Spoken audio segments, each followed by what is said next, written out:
Shalom, selamat pagi, selamat siang, selamat sore untuk anak-anak yang Ibu kasihi. Selamat bertemu bersama Ibu Nancy Siklianti.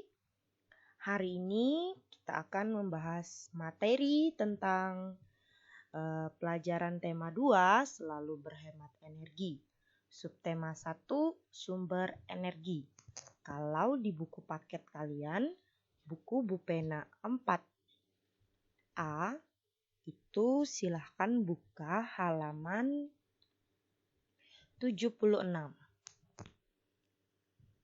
Halaman 76.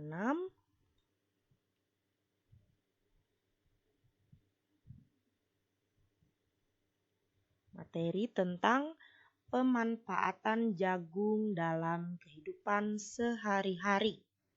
Oke. Tanaman jagung termasuk sumber daya alam yang dapat diperbaharui, atau dalam arti lain bisa kita tanam terus-menerus. Tidak bisa punah asalkan kita masih mau menanamnya. Jagung mempunyai banyak manfaat. Misalnya sebagai bahan makanan, jagung digunakan sebagai makanan pokok pengganti nasi. Selain sebagai bahan makanan, jagung juga dimanfaatkan sebagai bahan kerajinan. Bagian tanaman jagung yang dimanfaatkan sebagai bahan kerajinan adalah kulit jagung dan sisa bonggol jagung. Kulit jagung yang biasa kalian kupas, yang warnanya kuning kalau direbus, itu namanya kulit jagung. Dan sisa bonggol itu yang kalau kalian makan jagung, ada tersisa kan, karena gigi-gigi jagungnya sudah habis. Nah, itu yang dinamakan dengan bonggol jagung. Kulit jagung atau sisa bonggol jagung dapat dibuat menjadi hiasan pensil atau vas bunga. Nah, di gambar di samping ini adalah gambar sereal jagung pengganti nasi, seperti contoh yang ada di buku kalian. Nah, semuanya mungkin ada beberapa dari anak-anak sekalian pernah melihat tanaman ini. Yang tanaman di sebelah ini, sebelah kanan, tapi nggak tahu itu tanaman apa. Ini adalah tanaman jagung. Nah, kalau yang ini, yang sebelah kiri, ini adalah jagung yang sudah siap dipanen. Warnanya kuning, siap direbus, siap dimasak berbagai macam masakan jagung. Dan ini adalah tanaman jagung yang masih muda. Ya, ini batang jagung, ada daunnya juga. Dari dalam satu batang ini bisa 2-3 buah jagung yang tumbuh. Selanjutnya, jagung dimanfaatkan sebagai bahan makanan pokok pengganti nasi. Ada beberapa daerah di wilayah Indonesia yang tidak menggunakan nasi sebagai makanan pokoknya. Ada juga yang memang seleranya sukanya makan nasi jagung. Nah, ada juga yang digunakan jagung sebagai lauk pauk, menemani nasi. Namanya perkedel jagung ini ya, kalau pernah makan. Kemudian yang ini adalah sup jagung. Dikasih ayam katanya.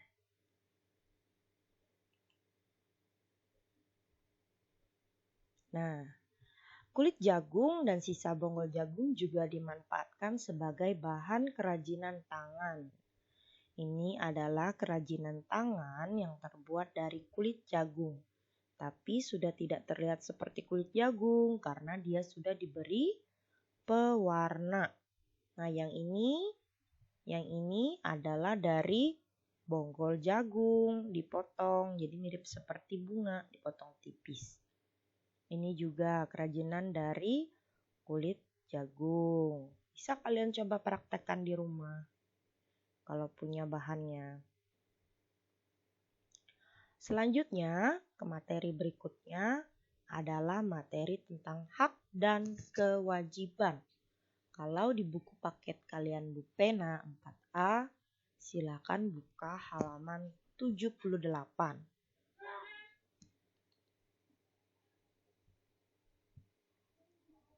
Oke, salah satu sumber energi adalah air. Setiap manusia memiliki hak untuk mendapatkan air.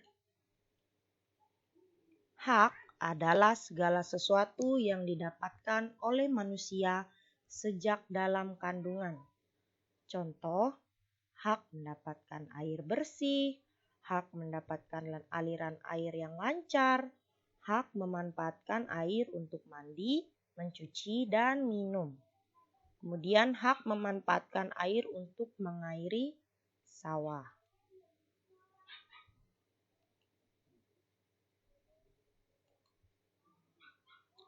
Sebelum mendapatkan hak, kita harus melaksanakan kewajiban terlebih dahulu. Kewajiban adalah sesuatu yang harus kita lakukan. Contoh kewajiban dalam menggunakan air, kita menggunakan air sesuai kebutuhan. Menutup keran air jika sudah tidak digunakan, tidak mencemari air dengan limbah.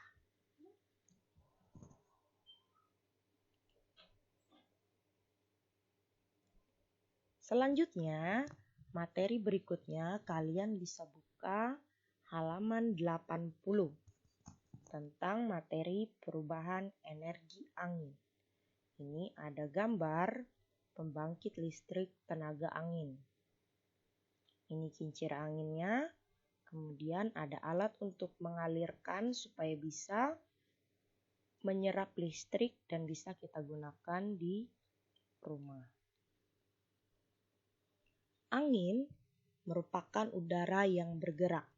Angin memiliki banyak sekali manfaat bagi manusia.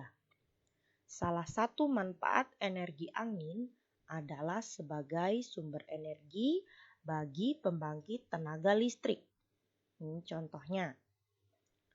Pada pembangkit listrik tenaga angin terjadi perubahan energi dari energi gerak menjadi energi listrik. Contoh di gambar ini, jika kincir angin ini tidak bergerak, maka tidak ada energi listrik. Tetapi apabila kincir angin ini semakin kuat berputar, maka energi listriknya akan semakin besar yang kita peroleh. Makanya pembangkit listrik tenaga angin bisa dimanfaatkan sebagai salah satu alternatif untuk pembangkit listrik di wilayah yang anginnya kencang. Selain pembangkit listrik tenaga angin juga bisa dimanfaatkan untuk berolahraga. Nah, ada beberapa jenis olahraga yang memanfaatkan energi angin. Salah satunya ini. Ini namanya terjun payung. Kalau ini yang namanya tupai terbang ya. Kalau orang praktek itu dia seperti tupai terbang. Ini memerlukan tenaga semua. Jadi termasuk dalam jenis olahraga yang memanfaatkan energi angin. Selanjutnya, angin juga bermanfaat untuk membantu para nelayan yang masih menggunakan perahu tradisional. Nah, cara nelayan memanfaatkan energi angin dalam kehidupan sehari-hari, mereka menggunakan perahu dan menggunakan layar. Layarnya bisa dari kain, bisa dari bahan-bahan yang kuat untuk bisa menahan angin. Nanti layarnya ditiup angin, lalu perahunya bisa berjalan.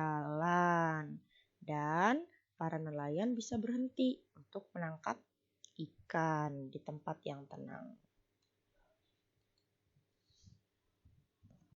Oke, sekian video penjelasan materi dari Ibu. Semoga bermanfaat. Anak-anak rajin belajar, kerjakan tugas, ayo berlatih yang ada di buku tanpa harus dipandu oleh Bapak Ibu gurunya. Terima kasih, salam sehat dari Ibu. Sampai ketemu lagi.